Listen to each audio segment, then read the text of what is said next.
into a video. Stop. What? Because I don't know where to look. What do you mean you don't know where to My eyes look? are going like this. Alright, you ready? I can't stop. You're not saying anything yet, it's just me. And I need to f***ing have a break. My face is like twitching. we haven't even got to the first question yet. Can't even stop smiling though. Sit up. This is retarded. I'm never doing this again, to be honest.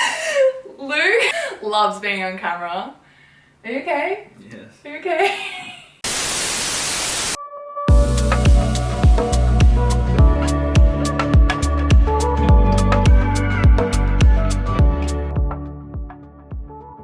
Okay, here we go. Hey guys, welcome back to my YouTube channel. My name is Maddie Pocket and here today I have my boyfriend Luke. Today I thought I really wanted to do an exciting Q&A all about like business and us going into business together and what's that been like for us in our relationship and how we've sort of worked through issues, why we started, and just all that sort of fun stuff and how we've turned it into a living together. So we've been dating for almost 6 years now, and we've been like in business together for probably like the past year, properly for the past year. But yeah, so I should mention what we do. So we have a little business together. It's called Social Vamps Media. And it's a digital production company. So I sort of handle a lot of social media stuff. It's what I went to uni for. And Luke is a very talented videographer and photographer. I guess because we both had these skills in like the media industry, it felt right to sort of combine them. So I'd have like my social media clients and they would want videos and photos. So today I thought I'd talk about, because I get a lot of questions about our business together as, as well as like my social media business. So that's sort of the two businesses that I'm running at the moment, the one with Luke and then my social media as a business. So yeah, I put up an Instagram question box and just thought if anyone has any questions about running a business and all that sort of stuff. So yeah, let's get into it. I guess we could start with like why we started the business and what we wish we learned starting out. So we started out because I had skills in social media and I went to uni for it, and Luke always had like a passion for videography. Like when we went traveling, we'd literally just be filming, putting videos together, and then we started getting messages from businesses for both sides, and it just like made sense to sort of combine our skills and sort of have both of those services as an option.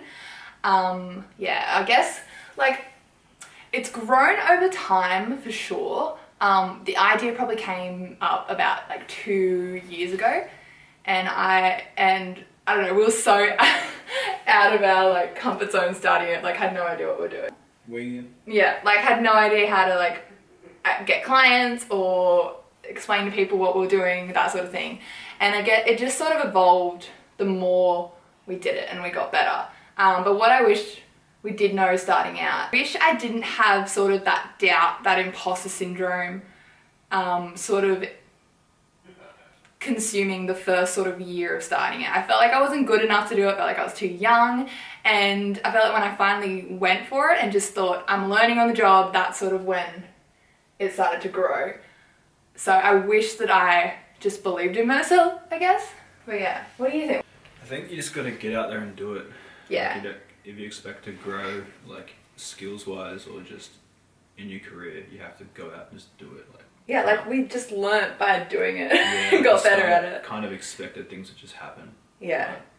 Not until I started actually going out and forcing myself to do things. And I think dealing with people and what they wanted as well was really hard, like, and learning how to price for the work that's worth. Like that was really hard, not knowing how to price the work we're doing. Are we pricing off that we don't have much experience yet? Or I think that was really hard, and we're like at a spot now where we're so much better at that. And you've gotten better like explaining to the client why we charge what we charge and that sort of thing. Yeah. So yeah, it's all just growth, research, and yeah, it's just to keep at it, like working at it. Okay. So how do we manage the business without it affecting our relationship? I feel like this is a good one because everyone that I've said, like, I'm going into business with my boyfriend, are like, ooh, tough. I actually feel like we work really well together for some reason. I feel like because our skills do align so well, we do work well together. I think the biggest thing is like we have our own roles in the business. So I would deal with more the admin, getting the connections, and more salesy. Like I'm kind of the more outspoken person, and then Luke comes in with his skills in the tech and pricing and videos, that sort of side. So I guess it was like figuring out our roles and not trying to do each other's roles. I feel like the only time we've really had conflict about it is when I would try and control your side and like control the way he would price something, or I was just trying to help. But that's when it would like get bad, because it was like I should let Luke deal with all the video stuff. Also, like I think not having time for business and then having time for just like quality time, like separating that. Yeah. Because sometimes we got into like the trap of like we'd be sitting down watching Netflix and I'd be like, did you answer that email? Did you send this? Did you do this? And then it was just like, it's just not something to bring up like at that time. Yeah, for sure. Yeah. So I think like setting, like even we started setting ourselves meetings once a week, and then we talk about themes, and that will be the time when we talk about work. And we'll be like, so yeah, if we brought anything up, we'll be like, no, we'll talk about it in the meeting. And that worked better for us. Yeah. Oh, this is a good one for us, because I feel like we have very different like work schedules. Like I'm motivated probably more so in the morning, and you would prefer to smash out stuff at nighttime. Yeah. So that works well that we're not directly working on projects together. Exactly. But this is a question: how to stay motivated to get work done and not think I'll just do it tomorrow instead. I think when you do that enough, when you just wait for tomorrow, you realize how unhealthy and how unproductive that is. And just through trial and error, I've just learnt not to do that. Or Yeah. I still do sometimes, but most of the time I try and just smash things out as soon as I get them, and then have more time to think on it. And it sort of results in my work being better. Yeah, and it's so easy to fall into that trap when you work for yourself, because you've got that flexibility. It's like, oh, I'm not going into work right now and I have to do it right now. It's like, oh, well, I have tonight or I have tomorrow. I can squeeze things in. But yeah, I think it is good to really, you need a lot of self-discipline to run a business, because the way it's going to succeed is by working. And I guess, yeah, it does happen sometimes, and that's okay. But getting yourself into a routine and finding those windows where you do work really well, and even getting a little bit done every day, is going to keep working towards it. I feel like that's sort of what we've been doing. At the moment, COVID has, not been nice. We are non-essential at the moment. Yeah. Which is fine. It's given us a good sort of like rebrief on how we're gonna come back, and it's gonna be a good comeback, because it's gonna be a huge comeback. Okay, love this one for us. I feel like anyone who works in an agency or does that type of work would be able to relate to this. Dealing with difficult clients.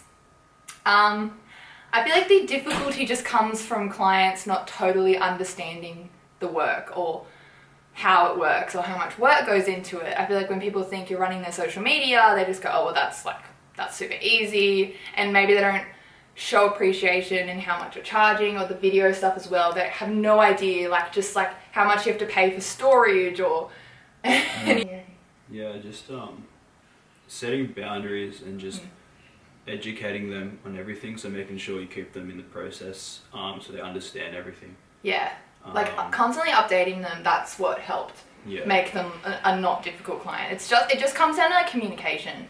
Yeah, I mean, it's just coming from them worrying about their own business. That's where the difficulty. So he's going to understand it. I love going into business with Luke. I think it's given us flexibility. Like our goals, obviously after lockdown and COVID, would be to be able to travel and have the freedom and do everything we love together, and be able to work anywhere in the world together. I feel like that is just amazing to have that together. So, yay! Now that I've touched on our business together, I thought I'd touch on a little bit of my social media and how that's my other side of my income, because I did get some questions come through specifically to that. So I guess the biggest one is how to start a public influential page without judgment. And okay, let's just be honest. You are gonna get judged no matter what you do. Anyone that's going out there, putting themselves out of their comfort zone, doing something that someone else isn't, is probably gonna get you judged. And you know what, the people that are judging you are not gonna be the ones that are supporting you. So why do they matter? Why do they matter at all? Okay, that's the first thing. The second thing is to actually start the page, find something that you're... Are you serious? I'm trying to talk and you're playing live videos. Find something that you're super passionate about and see how you can possibly influence others and inspire others and engage or entertain others. I feel like having something like that is the biggest thing, and it has to be directly to your passion. So it could be fitness, fashion, lifestyle, something funny, I don't know, anything that you love. That's the biggest start and you want to share with others. I just think the third is just to go for it, because honestly, at the end of the day, you've got nothing to lose. If you fail, then you're just back to where you started, doing absolutely nothing. So go out there, be consistent with it, and have fun with it. Don't put too much pressure on yourself. Being any sort of content creator, whether it's Instagram, YouTube, TikTok, whatever, it should be all about having fun and doing something you love that potentially, if it grows and people love watching you, can turn into an income. How to keep consistency on social media without burning out. This is hard to answer because I've definitely experienced burnout multiple times, with my job being on my social media page as well as other businesses' social media page. I spend so much time on social media, and I think it is to look at it as it is a business. I go on there to look for inspiration. I go in there to be inspired by others. I'm not mindlessly scrolling. I feel like that's your biggest thing. Maybe if you are falling into that trap of staying on too long, maybe you need to set yourself like an hour window, 2 hour window where you go on social media and you just do whatever you want on there. By the way, Luke is like my ultimate rock when it comes to social media stuff. He's the one that takes all my photos. He's the one that helps me out with content so much. Having that person to rely on and help you, even if it's someone that also wants to do the same thing, that's an awesome way to get started as well. Tips on how to be confident to show your face in Reels.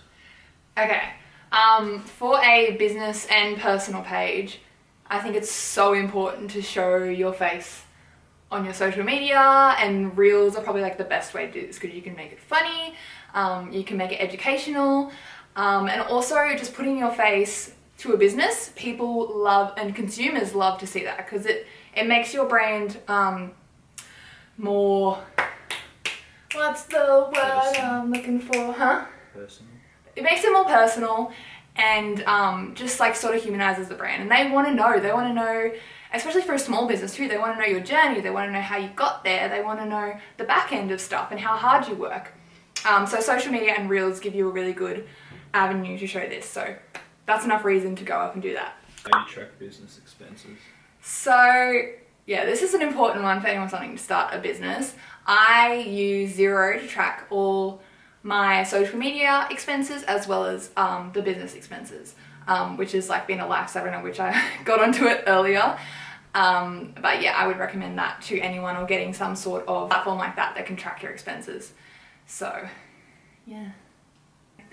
Okay, so thank you guys so much for watching. I hope you enjoyed, and let me know if you want to see Luke on more videos because he loves being in front of the camera.